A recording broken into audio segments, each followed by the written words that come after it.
السلام عليكم ورحمه الله وبركاته. اهلا بيكم في سلسله حلقات ازاي تخلي بيتك سمارت. النهارده هنتكلم بشكل عملي شويه، عشان في لغايه دلوقتي ناس بتسالني انا عايز ابدا واحول بيتي سمارت ومش عارف اعمل ايه. فسلسله الحلقات دي علشان تقدر تعمل حاجه بنفسك باقل التكاليف. طيب انا دلوقتي لو عايز ابدا احول غرفه سمارت او البيت بتاعي اعمله سمارت، اول حاجه ببدا فيها وهي بتكون الاضاءه، وهي بتعتبر اسهل حاجه. طيب نخش في الموضوع على طول بعد الفاصل، يلا بينا.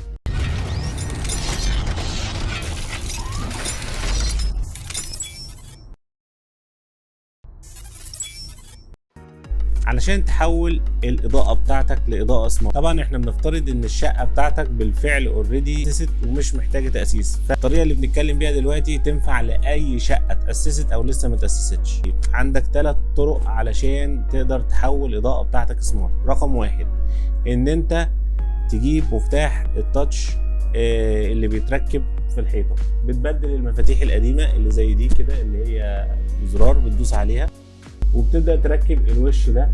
اشهر الماركات اللي موجوده عالميا وفي مصر موجوده هي السونوف، في منها اللون الابيض واللون الاسود، بتبقى دي تاتش كده زراير. انا عملت حلقه مخصوص عن مراجعه السونوف مفتاح الوول سويتش، وشرحت لكم فيه بالتفصيل ايه هي المميزات وهي العيوب، وتقدر تشوف الحلقه من هنا. لو انت مش عايز تجيب القطعه دي، في اوبشن تاني. الاوبشن تاني ان انت بتجيب الميني سمارت سويتش اللي هو ده، وده بيتركب، شايفين الشاسيه ده بتفتحه وبتركب دي من ورا من جوه عشان تقدر تتحكم بيه اي جهاز شغال بالكهرباء وتقدر تتحكم بيه يكون سمارت. طبعا الجهاز ده بقى كان دفايه، كان مروحه، كان لمبه، اي حاجه. فبالقطعه دي برضو تقدر تغير بيها والاضاءه بتاعتك من اضاءه عاديه لاضاءه سمارت. بتتركب جوه، في منها شغال بالواي فاي وفي شغال بالزيجبي، تتوصل من جوه، بتبقى مستخبيه من ورا خالص، من ورا الشاسيه ده ومش بتبقى باينه، وبرضه بتقدر تتحكم في الاضاءه بتاعتك. شرحنا في فيديو سابق قبل كده ازاي تحول اي حاجه سمارت عن طريق القطعه دي، وفي طريقه التوصيل والمميزات والعيوب، وهتلاقيها برضه اللينك هنا.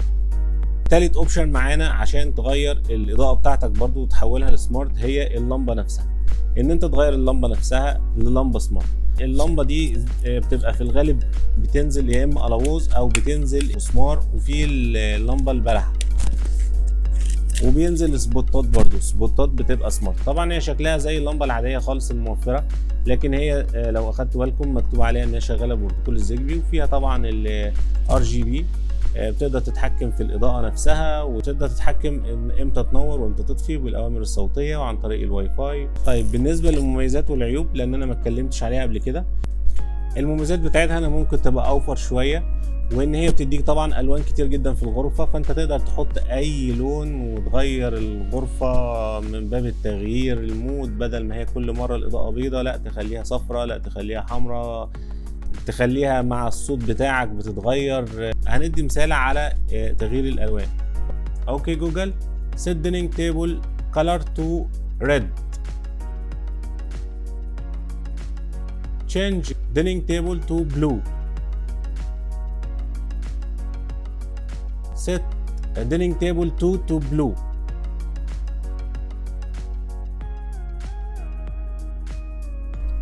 طيب ده كان مثال عملي ان انت تقدر تغير الانوار بتاعتك وتغير المود بتاعك في الاوضه، تخليها ضوء خافت، ضوء عالي جدا، دي تغير اللون نفسه. دي من الحاجات الجميله جدا المميزات. طب بالنسبه للعيوب، انا ذكرت ان في عيوب. اول حاجه ان اللمبه دي بتشتغل يا اما بالزيجبي او بالواي فاي، ولو شغاله بالواي فاي فانت ما عندكش اي قدره في التحكم لو الواي فاي او النت بتاعك وقع.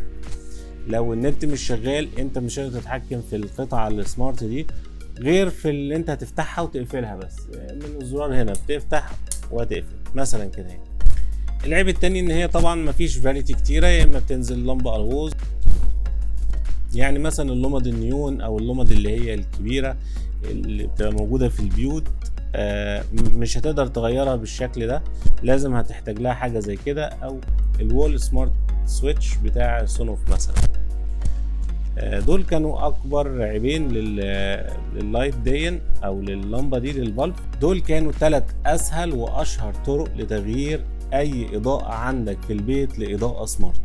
كده يبقى احنا خلصنا اول بند في تحويل الغرفة او البيت لغرفة سمارت او لبيت سمارت. حاجة لو في اي اسئلة يا جماعة يا ريت تقولوا لي عليها، تكتبوها تحت في التعليقات، ان شاء الله هشوفها وبتابعها والله وبرد عليها واحدة واحدة.